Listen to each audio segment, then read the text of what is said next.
active participant in the total solution.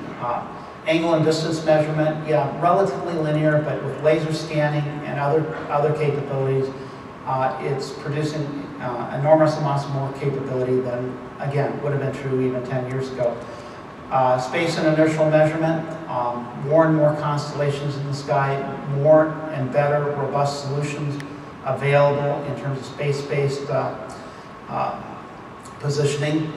Photogrammetry and remote sensing, again, more and more capability driven by both hardware capability, but increasingly by software capability to extract subtleties out of the information being gathered. And then other peripheral sensors, more and more talk about what would have been called 5 to 10 years ago about smart dust. More and more sensors available, more and more data from more and more sources available, and leading to ultimately a, again, definition to be fully resolved at some point, but big data solutions. But the point is that the data available today versus the data that would have been available to a professional 10 years ago is an enormous difference, and that difference is only going to grow. Computing power, everybody knows that the computing power has exploded. I think the most interesting thing on this particular PowerPoint is the amount of computing power, which is the kind of the light blue category, the amount of computing power being devoted to video games. There's definitely some social insight to be gathered there. I have no idea what it is, though.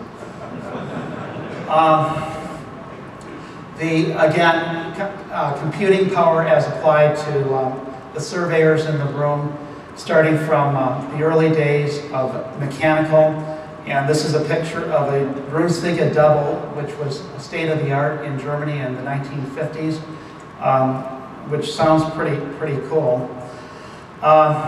Then during the 70s and 80s, the HP41C programmable and the Epson HX20 came into being and brought more capability to surveyors in terms of automation. And then the transition began to the field with the Zeiss Alta 2 and the Geodometer 4400. And in the last decade, there has been, enabled by software, enabled by hardware, there has been more and more robust solutions. And we're currently in a period where everything is in a process of change. The technology is enabling radically new solutions to be developed in the current time. This is same sort of dramatic view. This is data storage. Okay, so the amount of data available to the world has exploded.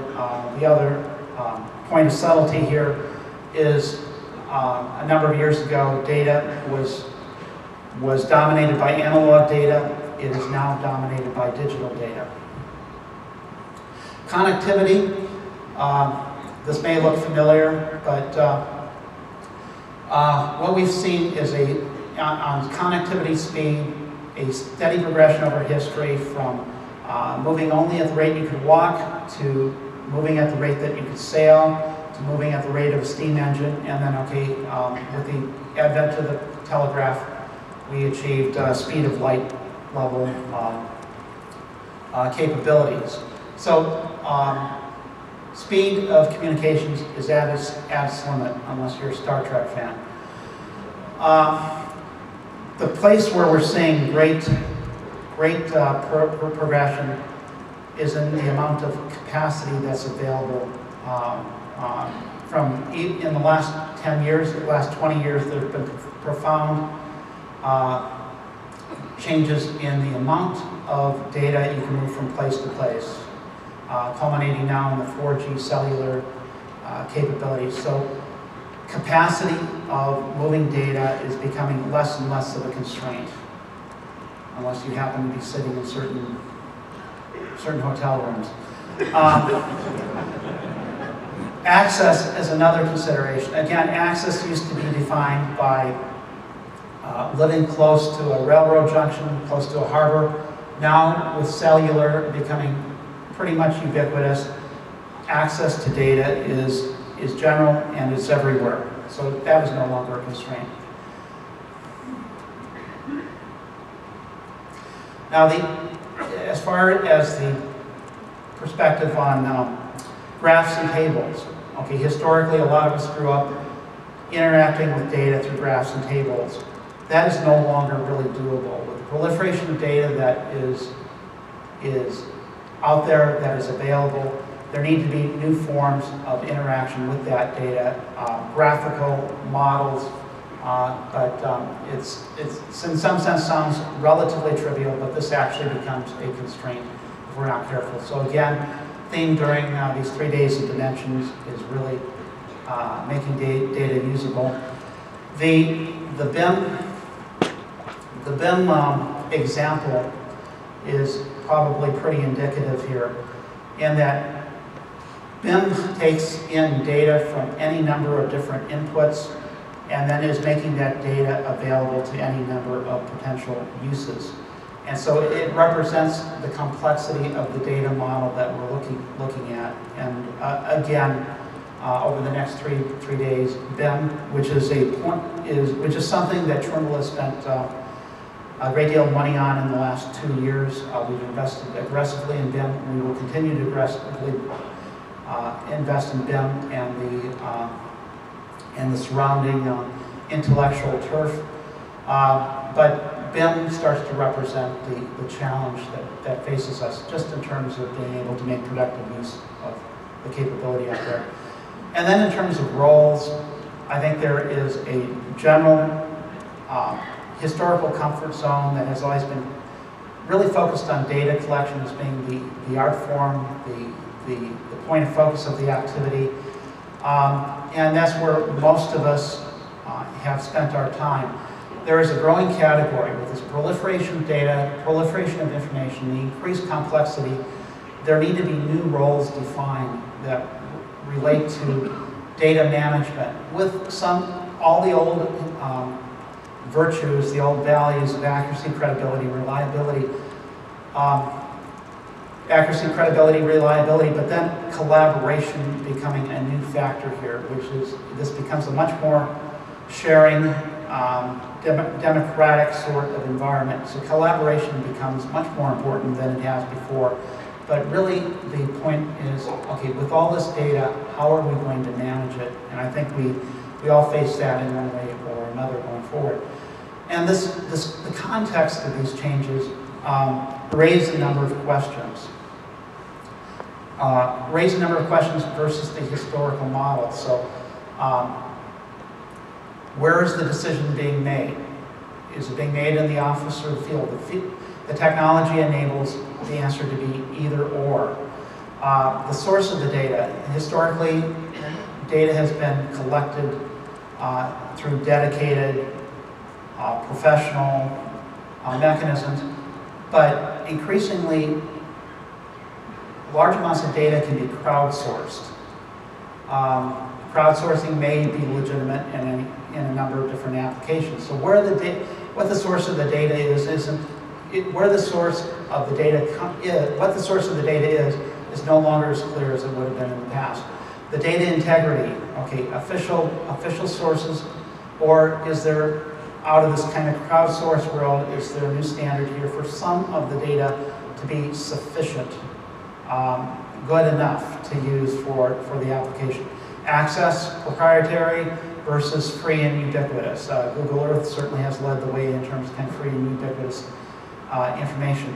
The application, there are many classical applications represented in this audience, but then increasingly discrete applications, discrete points of interaction with the process are no longer as clear as they would be as the data is a relatively integrated whole, and the points of interaction with that may not be as clear as they have been historically.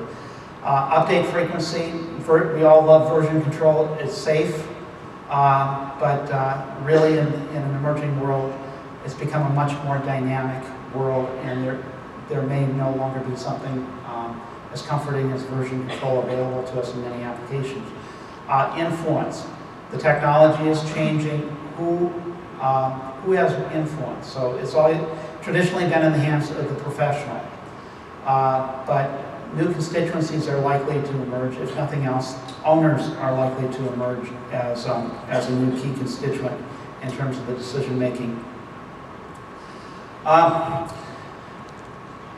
So all of this capability has really changed Trimble. It's transformed us as a company. Where we are today in 2012 was not part of a strategic plan in 2002 or 2007 for that matter. We have evolved as the technology has evolved, as the user base has evolved. And this has led us to a number of conclusions.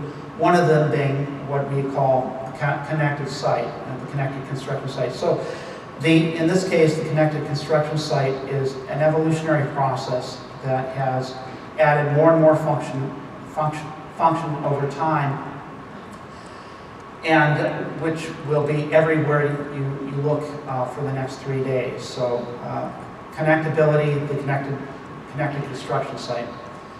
And this also reflects that again, the role relationships are in process of changing.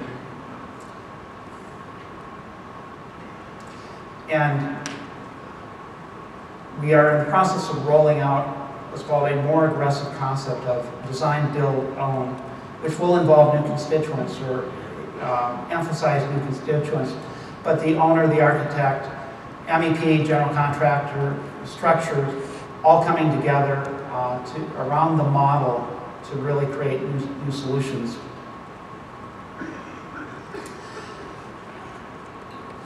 The other challenge facing us as a company, which is, okay, the technology enables us to in some sense, play the game. But in reality, how we go to market is every bit as critical. In 2008, we created this concept of the SciTech, which is getting close to being completed. But SciTech is an expression of this need to go to market in a new and creative fashion.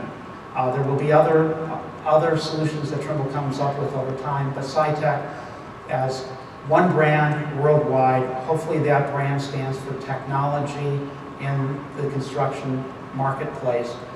And early signs are very positive in terms of the implementation of SciTech. It's still relatively early days. We have things to learn. We have things to do with the SciTech. But this is going to be a key element for us. It's not just coming up with the technology, not coming up with product solutions, but also coming up with creative and effective mechanisms to get to market. We are drinking our own Kool-Aid. At least the Americans understand that concept in this audience. For those of you who don't, we'll translate later. But Trimble is drinking its own Kool-Aid. We are building a building in Westminster, Colorado, that from conception through to completion to operation, we intend in our building to let's call it the best technology in the business. Of course, all that technology seems to be the color yellow.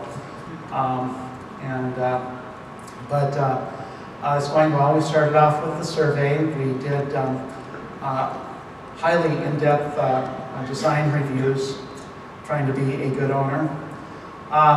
We've embraced, we've engaged the